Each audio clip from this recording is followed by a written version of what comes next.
ദൈവനാമത്തിന് മഹത്വമുണ്ടാകട്ടെ. യെശയ്യാ പ്രവാചകന്റെ പുസ്തകം 65 അധ്യായം 23 മുതൽ 25 വാക്യം വരെയാണ് നമ്മൾ നോക്കുന്നത്.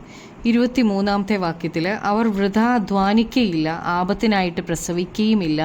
അവർ യഹോവയാൽ അനുഗ്രഹിക്കപ്പെട്ടവരുടെ സന്തതിയല്ലോ, അവരുടെ സന്താനം അവരോടുകൂടെ ഇരിക്കും. അബ്രഹാമിൻ്റെ സന്തതിയായ മശിഹായെക്കുറിച്ചാണ് ഇവിടെ പറയുന്നത്. ഗലാത്യർ 3:16-26 നമ്മൾ വായിക്കുമ്പം 3:16-26 വാക്യത്തിൽ അവൻ്റെ സന്തതിക്കും വാഗ്ദത്തങ്ങൾ ലഭിച്ചു, സന്തതികൾക്കും എന്ന് അനേകരെക്കുറിച്ചല്ല, നിന്റെ സന്തതിക്കും എന്ന ഏകനെക്കുറിച്ചത്രേ പറഞ്ഞിരിക്കുന്നത്. ഇവിടെ മശിഹായെക്കുറിച്ചാണ് പറഞ്ഞിരിക്കുന്നത്. 26 വാക്യത്തിൽ 26 ക്രിസ്തു യേശുവിലെ വിശ്വാസത്താൽ നിങ്ങളെല്ലാവരും ദൈവത്തിൻ്റെ മക്കൾ ആകുന്നു. അപ്പം നമ്മൾ ദൈവത്തിൻ്റെ മക്കളാണ്. നാം ആണ് മശിഹായുടെ സന്താനം എന്ന് വിളിക്കപ്പെടുന്നത്. മശിഹായുടെ സന്താനം അനുഗ്രഹിക്കപ്പെടും, അതുപോലെ തന്നെ അവരുടെ സന്താനവും അവരോട് കൂടെ അനുഗ്രഹിക്കപ്പെടും. അവർ അധ്വാനിക്കുന്നതിൻ്റെ ഫലം അവരനുഭവിക്കും. 24 വാക്യത്തിൽ അവർ വിളിക്കുന്നതിന് മുമ്പേ ഞാൻ ഉത്തരമരുളും, അവർ സംസാരിച്ചു കൊണ്ടിരിക്കുമ്പോൾ തന്നെ ഞാൻ കേൾക്കും. ക്രിസ്തു യേശുവിലുള്ള വിശ്വാസത്താൽ നാം ദൈവത്തിൻ്റെ മക്കളാകുന്നു എന്ന് നമ്മൾ കണ്ടു. ഗലാത്യർ 4:6-7 വാക്യങ്ങൾ വായിക്കുമ്പം നിങ്ങൾ മക്കളാകൊണ്ട് അബ്ബാ പിതാവ് എന്ന് വിളിക്കുന്ന സ്വപുത്രൻ്റെ ആത്മാവിനെ ദൈവം നമ്മുടെ ഹൃദയങ്ങളിൽ അയച്ചു. അങ്ങനെ നീ ഇനി ദാസനല്ല പുത്രനത്രേ, പുത്രനെങ്കിലോ ദൈവഹിതത്താൽ അവകാശിയുമാകുന്നു. അപ്പോൾ ദൈവവും തൻ്റെ മക്കളും തമ്മിൽ ഉള്ള ബന്ധം വളരെ ആഴമുള്ളതാണ്. നമ്മൾ മക്കളും അവകാശികളുമാക്കി തീർത്തിരിക്കുക. തൻ്റെ ജനത്തിൻ്റെ ഹൃദയത്തിലെ ചിന്തകളും നിരൂപണങ്ങളും ദൈവം അറിയുന്നു, അപ്പനറിയാം. നമ്മുടെ ഓരോ വാക്കുകളും അപ്പനറിയുന്നു. നാം പറയുന്നതിന് മുമ്പേ നമ്മുടെ പിതാവ് നമ്മുടെ ആവശ്യങ്ങൾ അറിയും, നമ്മെ കരുതി നമുക്ക് ഉത്തരം അരുളും. 25 വാക്യത്തിൽ ചെന്നായും കുഞ്ഞാടും ഒരുമിച്ച് മേയും, സിംഹം കാള എന്ന പോലെ വൈക്കോൽ തിന്നും, സർപ്പത്തിന് പൊടി ആഹാരമായിരിക്കും. എൻ്റെ വിശുദ്ധ പർവ്വതത്തിൽ എങ്ങും ഒരു ദോഷമോ നാശമോ ആരും ചെയ്യുകയില്ല എന്ന് യഹോവ അരുളി ചെയ്യുന്നു. യെശയ്യാവിൻ്റെ 11 അധ്യായത്തിൽ കണ്ട അതേ കാര്യമാണ് ഇവിടെ പുതിയ ആകാശത്തിലും പുതിയ യെരൂശലേമിൽ കണ്ട ആ കാര്യങ്ങളെക്കുറിച്ച് പറയുന്നത് നമുക്ക് കാണാൻ കഴിയുന്നുണ്ട് ഇവിടെ. അതുതന്നെയാണ്. അപ്പം നാം താമസിക്കുന്ന ഈ ലോകത്തിൽ നാം സ്വാഭാവികമായി കാണുന്നത് എന്താണെന്ന് വെച്ചാൽ ചെന്നായ കുഞ്ഞാടിനെ തിന്നുകളയുന്നതാണ്.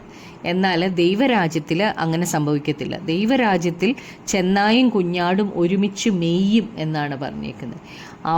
അവർ അന്യോന്യം ഇനി ഭയപ്പെടത്തില്ല. അവിടെ വെച്ച് അവർ ഐക്യതയുള്ളവരായിരിക്കും. സിംഹം ദൈവരാജ്യത്തിൽ വൈക്കോൽ തിന്നും. ഇനി മൃഗങ്ങൾ വിശക്കുമ്പോൾ അവരന്യോന്യം കൊന്ന് രക്തം ചിന്തത്തില്ല.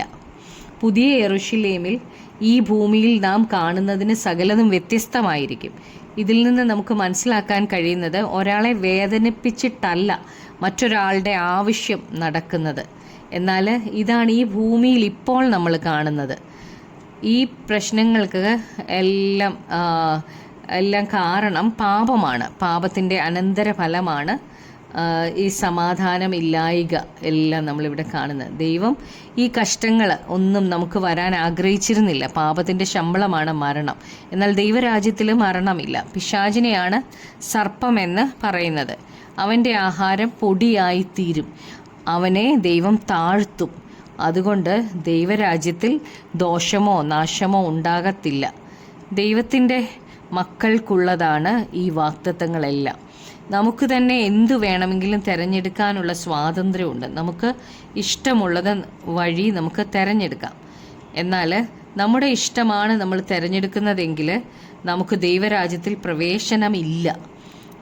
പ്രശ്നങ്ങളും പ്രയാസങ്ങളും വേദനകളും കണ്ണീരും നിറഞ്ഞ നിത്യ നരകത്തിൽ നമ്മൾ ജീവിക്കേണ്ടതായിട്ട് വരും.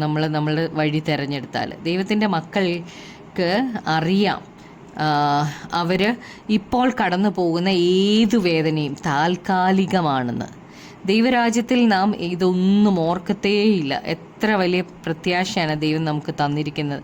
ഈ ഭൂമിയിൽ നാം കടന്നു പോകുന്ന കഷ്ടങ്ങളെക്കുറിച്ച് പൗലോസ് അപ്പോസ്തലൻ പറയുന്നത് 2 കൊരിന്ത്യർ 4:17 നൊടി നേരത്തേക്കുള്ള ഞങ്ങളുടെ ലഘുവായ കഷ്ടം അത്യന്തം അനവധിയായി തേജസ്സിൻ്റെ നിത്യഘനം ഞങ്ങൾക്ക് കിട്ടുവാൻ ഹേതുവാകുന്നു. അപ്പം നമുക്ക് പ്രാർത്ഥിക്കാം. കർത്താവേ, യേശുവെ, ഞങ്ങൾ അറിയുന്ന കർത്താവേ, അപ്പോൾ ഞങ്ങളുടെ ഈ ഭൂമിയിലെ കഷ്ടങ്ങൾ നൊടി നേരത്തേക്ക് ഉള്ളൂ എന്ന് കർത്താവേ. അപ്പോൾ ആ നിത്യമായ സന്തോഷത്തിനായി നന്ദി പറയുന്നു. അങ്ങ് ഒരുക്കിയിരിക്കുന്ന ആ സ്വർഗത്തിനായി നന്ദി പറയുന്നു കർത്താവേ. അവിടെ എത്തുവാൻ തക്കവണ്ണം ഞങ്ങളുടെ സ്വന്തം കഴിവുകൾ കൊണ്ടൊന്നും പറ്റത്തില്ലല്ലോ, ഞങ്ങളുടെ പ്രവൃത്തികളൊന്നും അല്ലല്ലോ അതിന് കാരണം. കർത്താവായ യേശു ക്രിസ്തു ആ കർത്താവെ ഞങ്ങൾക്ക് വേണ്ടി മരിച്ചു, ക്രൂശിൽ മരിച്ചു.